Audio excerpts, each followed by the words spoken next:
আজকে অনির্বাণ বিশ্বাস স্যার পুরস্কৃত করবেন অমিতাকে, অমিত খান। অমিত দা বলছি কারণ অমিতা আমাদের এই ব্যাচমেট আর কি। ভীষণ ভালো লাগছে অমিতার এই অ্যাচিভমেন্টটা দেখে।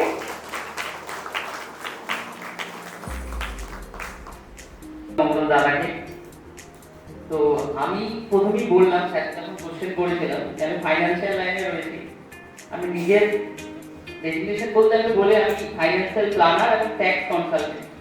তো এর আগে পর্যন্ত আমি জব করতাম, জবের পাশাপাশি এটাকে সাইড ইনকাম হিসাবে গ্রো করছিলাম। তো স্যারের সঙ্গে মিট হওয়ার পর আমি প্রথমে ইউটিউবটাকে শিখি, তারপর ফেসবুক, তারপর ইনস্টাগ্রাম, তারপর গ্রাফিক্স ডিজাইন, এবং স্যারের থ্রু দিয়ে গ্রাফিক্স ডিজাইনের দু চারটে কাজ করেছি, সেখান থেকেও ইনকাম করেছি। তো নেক্সট মান্থ মানে জানুয়ারির 31 তারিখ আমি যে জবটা করতাম সেই জবটা কুইট করেছি। আজ এখানে আমি বললাম, এর আগে আমি এখনো কোথাও বলিনি। বাড়িতেও শুধু হয়তো আমার মায়ের যায় না, এখনো কেউ যায় না। তো জব কুইট করে আমি এবার আমার নিজের বিজনেসটাকে গ্রো করবো। তো এই পাওনাটা আমার কাছে বিরাট।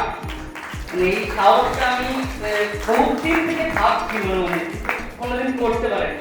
স্যারের এই সাপোর্টটাতে আজ ক্লায়েন্ট বেসটা অনেকটা জায়গায় গেছে বলে হয়তো আমি এটা করতে পারলাম। তার জন্য মানে আমার অন্তরের অন্তঃস্থল থেকে স্যারকে অনেক ধন্যবাদ।